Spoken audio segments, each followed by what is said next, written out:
So I had a bunch of people ask me why I wasn't commenting on the Kathleen Kennedy retirement leak, and my response was, because it's BS. It's not real. We've been through this before, more than once. In hindsight, I kind of wish I'd made a video just so I could be like, I told you so. But it turns out that new developments in this drama have been uncovered that could have far larger ramifications for Star Wars than we could have imagined. That's her as a corgi. I could get a better likeness from my ass. So first off, some reasons why I wasn't celebrating the initial KK announcement first published by Puck. And that's Puck with a P, YouTube. Right you are, and we'll come back to that article in a bit. First off, KK is just the poster child for this fever of delusion that's held Hollywood hostage for the last decade or so. I mean, look at Star Trek, look at Rings of Power, Doctor Who, look at our video of what is likely going to happen to James Bond now that Amazon has control. I can feel your anger. Getting her out of her position is not going to solve the problem. It's an important first step, don't get me wrong, but don't forget that Lucasfilm has been populated with her acolytes. I see what you did there. And she would ultimately be replaced with just another moron. In fact, it may partially explain Harvey Weinstein's personal assistant Leslie Headland's involvement in this entire clusterfuck. Maybe KK was grooming her to take over Lucasfilm, but like everything else KK has ever touched, it blew up in her face. Dave Filoni and Jon Favreau's names have been brought up as possible successors, which is stupid, because regardless of what you may think of their talents, they're creatives. They write and produce shows and movies. They don't run studios. It's a completely different skill set. Studio heads deal with budgets and shareholders and politics and media spin. You're going to put Christopher Nolan in charge of a studio? He's not trained for that, and it would be a waste of his talents. In fact, one of their primary jobs is to hire the right creatives and let them cook. Part of the problem is that KK was more involved in the creative processes of these shows than she should have been. Hence the repetitive self-inserts of brown-haired girl bosses and the teardowns of legendary male heroes. You can see that clearly in output like Andor in the first 2 seasons of The Mandalorian. She had no personal interest in either one of those properties, as they weren't as prestigious as the movies. And they were led by men. But then they did well. The Mandalorian, too well. Season 2 ended with perhaps the greatest moment in Star Wars history. Then something changed in Season 3. Someone else clearly took a sudden interest and stuck their nose in, deliberately pivoting the show away from what was working. Was it her? Who else would have the power to derail what they had going on? Sure seems that way from the outside. The fact that Favreau had his character killed off at the hands of sequel trilogy guards seems to send a message to the fans what was going on. Hey, KK, if we're wrong about any of this, I invite you to come on the show and tell us your side. Good luck with that. So back to the original retirement article. Was it legit?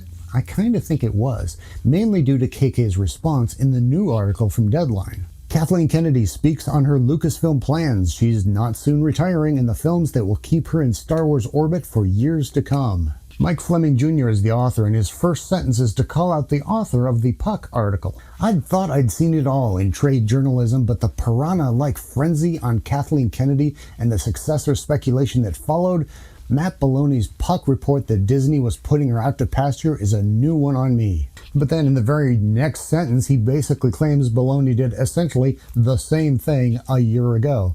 I thought this was a new one for you, pal. Which is it? It's either unprecedented or it's old news. It can't be both. It's not logic! The woman is a first ballot Hall of Famer, not someone who deserves to be batted around like a piñata. She also deserves to own her own narrative and demystify this pseudo-drama. Deadline gave Kennedy that opportunity. Aren't you special?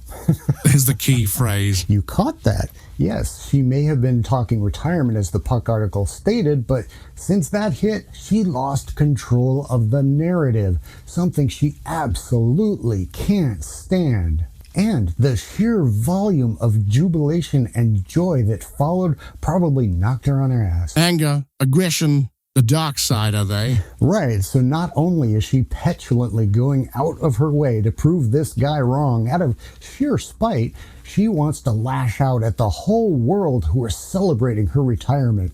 Speaking of which, Deadline. I recall these same retirement predictions were rendered a while ago and you re-upped and here you are. What do you make of this fixation on your job status? Kennedy. I truly don't know.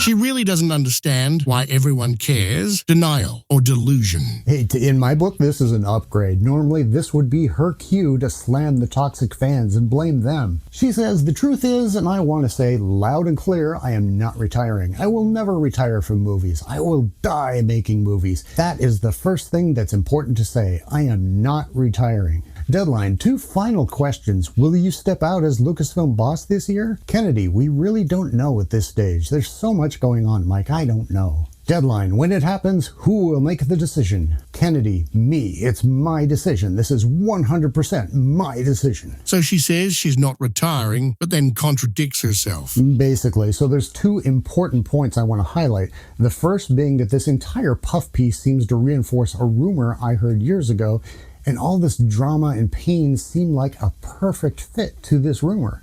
Again, it's just a rumor. The rumor is that George, who obviously had a lot of emotional investment in the franchise, had a clause written into the contract when he sold Lucasfilm to Disney saying that KK couldn't be fired even for cause. The reason for that is he already had the treatments for the sequel trilogy done. The vision was there. The map was there for them to follow.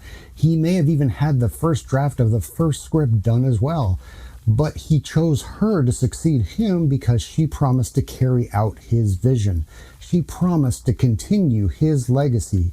He trusted her. So he had that written into the contract so Disney couldn't mess with her and do what they wanted to do. If that's true, she went rogue. She betrayed him. Again, if it's true, that makes all of this so much worse. How vile. Yep, betrayed him, and betrayed us, and Disney, and even herself by using this ironclad opportunity to engage in her own agenda instead.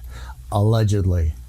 It all fits. You and I go to work, and we're expected to do our jobs, or we get iced. It's perfectly reasonable.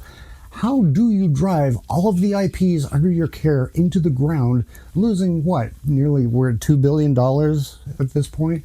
And you still have a job? Again, this is just a theory that's been around for a while. I'm not saying this is a fact. Which brings us to the next newest development, another theory and rumor, this time from Chris Gore of Film Threat. I am told from a friend in the industry that Disney has been shopping Star Wars for sale.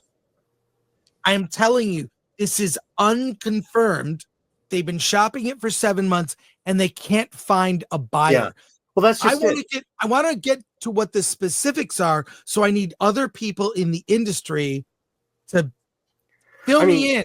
Now, part of my purpose with sharing this information with you is that this will become a story and other sources will feel comfortable speaking about this. So this is from a friend who is not in the nerd space, not in the YouTube space, not a media person. This is a friend in the world of finance. So a trusted individual. He's very connected to Hollywood, very responsible, and knows his stuff. I will link to the full video below. Spread the word. We're trying to reach out to anyone who may be able to shed some light on this rumor, one way or the other. Have them reach out to Film Threat, or you can reach us here at the links below. Ironically, this also reinforces the contract rumor you mentioned. If Disney feels trapped and has no recourse because of the contract, selling could be a desperation option for them. And it would be a messy deal. Oh my God, you'd have to include licensing for Galaxy's Edge? Ooh, ow, oh my God, that would hurt. How are these options for your legacy, Kathy? Oh, by the way, everyone, she also said in this article that whoever they get to replace her, she will be in orbit for a while to guide them. Oh, for fuck's sake. Someday, that day will come. She will be gone. But remember, when it comes, her being gone is not a win. Whoever replaces her will literally be an acolyte. Both Disney and Lucasfilm need a fierce enema before we'll see any meaningful change. Let us know what you think in the comments and stay fresh, cheese bags.